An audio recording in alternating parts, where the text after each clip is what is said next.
खिरकिया में केंद्रीय मंत्री स्मृति ईरानी का कांग्रेस पर निशाना। कहा, कांग्रेस अपना अस्तित्व बचाने मंदिर मंदिर घूम रही। हम बात करें हरदा जिले की, जहां पर केंद्रीय मंत्री स्मृति ईरानी ने कांग्रेस पर जमकर निशाना साधते हुए कहा कि जो लोग राम सेतु के अस्तित्व से इनकार करते थे, आज वही सत्ता पाने के लिए मंदिर मंदिर घूम रहे। उन्होंने कहा, कांग्रेस के नेता हम पर कटाक्ष करते हुए कहते थे कि मंदिर वही बनाएंगे पर तारीख नहीं बताएंगे। उनको बता दूं कि हम मंदिर वही बना रहे और तारीख भी बता रहे। विधानसभा अंतर्गत खिरकिया के लाल कुआं सभा स्थल पर केंद्रीय मंत्री स्मृति ईरानी ने गुरुवार को कांग्रेस पर जमकर निशाना साधा। आपको बता दें, उन्होंने कहा कि जो लोग राम सेतु के अस्तित्व से इनकार करते थे, आज वही सत्ता पाने के लिए मंदिर मंदिर घूम रहे। दरअसल मध्य प्रदेश में होने वाले विधानसभा चुनाव को लेकर भाजपा के तमाम नेता कांग्रेस पर हमलावर है। इसी कड़ी में स्मृति ईरानी ने भी कांग्रेस पर एक के बाद एक कई तंज कसे। स्मृति ईरानी ने हरदा विधानसभा क्षेत्र के अंतर्गत आने वाले खिरकिया के लाल कुआं पर जनसभा को संबोधित करते हुए कांग्रेस पर तंज कसा। उन्होंने कहा कि मेरे संसदीय क्षेत्र उत्तर प्रदेश के अमेठी में 40 साल एक परिवार ने राज किया। पूरे क्षेत्र में न तो कलेक्टर था, न किसानों के लिए खाद थी, न ही बीज था। परिवार के गरीबों को गरीब ही रखा। उन्होंने कहा कि हम भूखे पेट किसी को सोने नहीं देते। इस दौरान भाजपा जिला अध्यक्ष अमर सिंह मीणा, कोमल सुदीप पटेल मौजूद रहे। देखिए हरदा जिले से मोइन अख्तर खान की खास रिपोर्ट। तो हम जाकर अपने पड़ोसी से भी कहते हैं, घर में कोई काम हो शादी वाला, हमको बतलाना, हम सहयोग करेंगे। कहते हैं कि नहीं कहते? अगर कोई नगर सेठ है तो देखता है कौन गरीब है नगर में, वो उसकी मदद करता है ताकि बेटी का कन्यादान हो जाए। करते हैं कि नहीं करते? अगर मोहल्ले में सभी ऐसी व्यवस्था में ना हो, अवस्था में ना हो, तो एक दूसरे की मदद करते हैं ताकि बारात आने वाली है। सही कह रहे हैं कि नहीं कह रहे? सब एक दूसरे का हाथ बढ़ा। बड़े बुजुर्ग बैठे हैं यहाँ। कभी कन्यादान में ये कहते हैं सगन 6 महीने बाद ले लेना। जेब में अठन्नी हो तो भी वही देकर हम दान करते हैं कि नहीं करते? और भारतीय जनता पार्टी की जब सरकार रही तो निराश्रित और दिव्यांग गरीब बेटियों का कन्यादान करा। भैया थोड़ा बैठ जाएगा, तेरा कैमरा चलता रहेगा।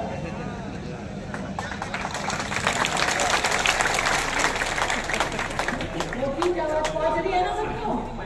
अरे इतना जाएगा फर्क नहीं है। मैं राहुल गांधी थोड़ी ना दबी आवाज में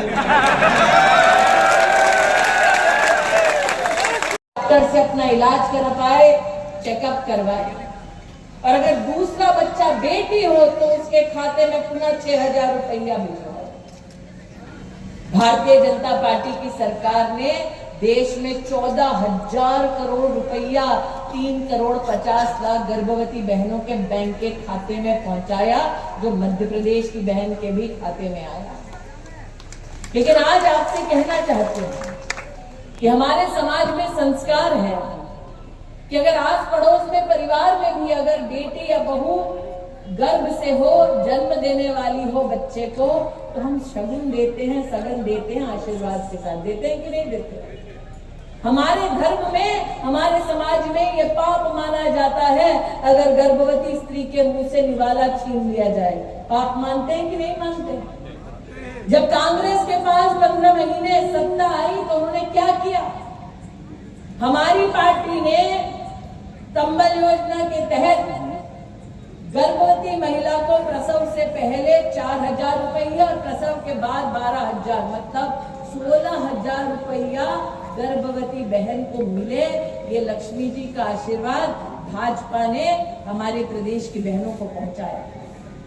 मध्य प्रदेश में जैसे ही कुछ दिनों के लिए कांग्रेस के पास सत्ता आई, उन्होंने गर्भवती बहनों और दिव्यांग हो, निराश्रित बेटी का अगर कन्यादान हो तो ऐसी बेटियों का कन्यादान 55,000 रुपया तो बेटी को सगन दिया जाएगा। बोला कि नहीं बोला? जैसे कांग्रेस के पास 15 महीने की सत्ता आई, उन्होंने कन्यादान भी बोला 6 महीने बाद देख लिया जाए। अभी कर दो, बाद में देखी जाए। ऐसा होता है क्या? अरे जो संस्कार न समझे, जो औरत का सम्मान न समझे, जो अपनों के नाम हुए, वो आपके क्या हो पाएंगे? इसलिए आप 17 तारीख को पोलिंग बूथ पर जाएंगे, कमल का बटन दबाएंगे, भाजपा को जिताएंगे। आज ये विश्वास व्यक्त करने आपके मध्य में आएंगे। अध्यक्ष जी ने सही कहा, समय अल्प है। हम भी अपने घर में एक ही बहू हैं। हाँ, पीछे से सास बहू कह रहा, भैया हमारी सास भी फोन कर रही है कि मामा जी के लिए वोट मांग रही हो, मोदी जी के लिए वोट मांग रही हो, धनतेरस सर पे है, घर साफ कौन करेगा? हम गांधी परिवार के थोड़े ही न हैं। जाने से पहले पूछते हैं,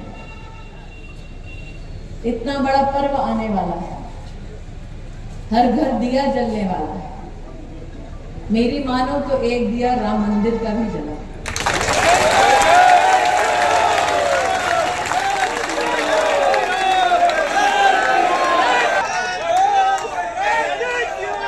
प्रभु की लीला के गुण गाओ भैया, 500 साल का इंतजार खत्म हुआ है। और मुझे गर्व है इस बात का कि नरेंद्र मोदी के पास पूर्ण सत्ता थी, नरेंद्र मोदी के पास पूरी ताकत थी, फिर भी हमने अपने धर्म के लिए धैर्य दिखाया, सुप्रीम कोर्ट का भी साथ निभाया और कहा तोल लो अपने तराजू में भी राम भक्त ही खरे पाए जाएंगे। लेकिन राम भक्तों से आज पूछना चाहती हूं, भगवान राम का क्या इंसान की इतनी औकात कि भगवान को ललकार दे, भगवान के अस्तित्व पर प्रश्न चिन्ह लगा दे? ये तो अद्भुत है गांधी खानदान कि प्रभु राम के अस्तित्व पर भी इन्होंने प्रश्न चिन्ह लगाया, अपने प्यादे को भेजकर कोर्ट में दस्तावेज पेश किया कि भगवान राम का अस्तित्व नहीं, लेकिन राम की भी लीला अपरंपार है, जिसके अस्तित्व पर प्रश्न चिन्ह लगाते थे। आज उन्हीं के खानदान के बच्चे मंदिर मंदिर घूम रहे हैं।